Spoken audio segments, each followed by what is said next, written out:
Hello guys! Welcome back to Manny LJ's vlog. Guys, ipapakita ko sa inyo how my garden looks like now. So, eto nga pala yung aking mga cucumbers. As you can see from my past videos, nakapag-harvest na ako ng mga ilang cucumbers. Nakapamigay na rin ako. So, madami na akong nakuha na cucumbers. Kaya naman, ayan guys, super saya ko. Tapos yung mga kamatis ko guys, marami pa akong kamatis na nag-umpisa pa lang mamulaklak. Ito naman yung isa kong puno ng upo, katabi ng aking grapes. Ayan o, ang dami-daming bunga ng aking grape. So, ayan po yung aking mga tanim dito sa aking garden. And sa likod niyan guys, makikita nyo, ito yung aking snake gourd or yung aking popular na upo na sobrang haba. Ayan, may mga bunga na siya. And 4 days old pa lang yan. 4 days ko pa lang yan napupulinate at nakikita nyo naman ang lalaki at ang haba na. So, ito naman yung normal lang na upo na parang bottled upo ata yung tawag dyan. So, ayan. Tapos may sitaw ako. Hindi pa siya namumulaklak. And these are sugar snaps. Nakita nyo naman kung gano'n nakadami yung na-harvest ko na sugar snaps dati. Tapos, ito din yung mga mais. Kasi gustong-gusto talaga ni Miguel ang mais. So, kailangan ko talaga magtanim ng mais dito sa garden. At nakikita nyo naman na namumulaklak na siya. So, ito naman yung aking isa pang tomato. Meron din akong carrots, tapos may eggplant din dito sa labas and more paprika as you can see. Tapos marami pa akong mga sibuyas na aanihin, maliliit pa sila. So waiting pa ako dyan at may mga bago akong tanim na patatas. Ayan yung nakikita nyo ng mga green na yan. And syempre, meron din akong Baguio beans. Ayan guys, marami ng bunga. I think in 2 or 3 days, pwede ko na silang anihin. Medyo maliliit pa sila sa ngayon. So, medyo antay pa ko ng 2 or 3 more days. Tingnan nyo naman, soon ready na ang aking Baguio beans. Tapos, eto naman iba pang kamatis, mga cherry tomatoes na paborito kong papakin. So, ayan guys, at meron din naman akong mga herbs dito sa labas like basil, thyme, and oregano. Meron din akong parsley and celery at marami pang iba na mga paborito kong herbs na ginagamit ko lagi sa aking kitchen. Ayan ang mga lagi kong tinatanim every year. So, kita ninyo naman kung gaano kaganda ang aking garden. Ito pala yung iba kang klaseng mga bulaklak at dito naman sa loob ng greenhouse. So, ayan, meron ng mga bunga ang aking mga sitaw. Kitang-kita nyo naman. Konti pa lang, pero on the way ng iba.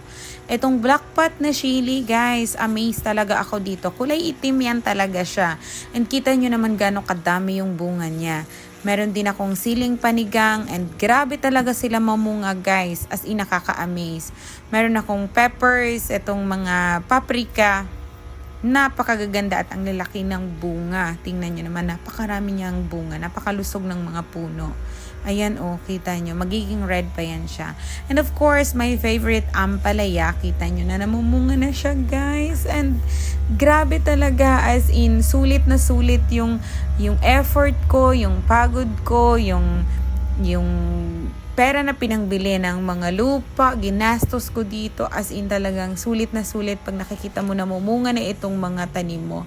Ayan yung aking eggplant. Diba malapit ko na silang anihin. And it's so amazing.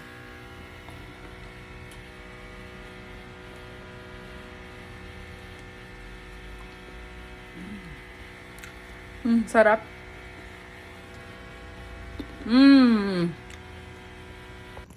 And guys, pagkatapos kong anihin yung aking mga patatas dito sa balde, pinalitan ko sila ng sibuyas. Kita nyo, ang lalaki na agad ng aking mga sibuyas.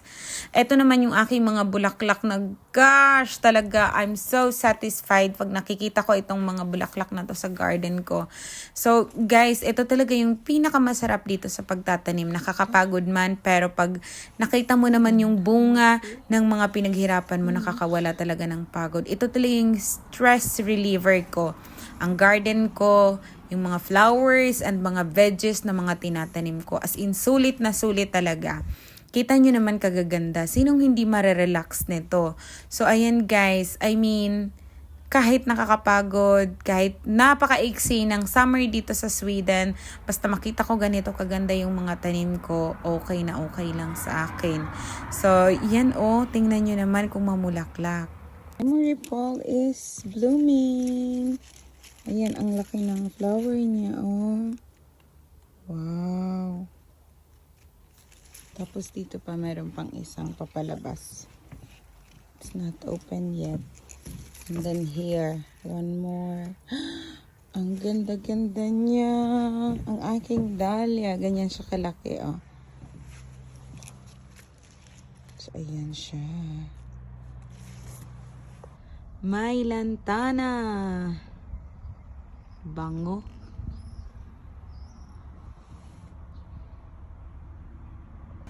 Napakaganda niya,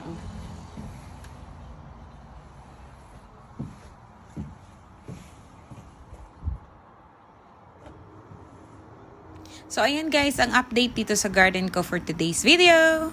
Tapos guys, eto naman si Florel. Ayan, malapit na rin siyang bubuka. Ayan, Ganyan din siya kalaki. Diba? Ito yung mga tinanim ko nung pinatubo ko nung spring, ng mga nasa balde na mga ugat lang dati. Ayan na sila, Ayan. Thank you for watching. Bye-bye.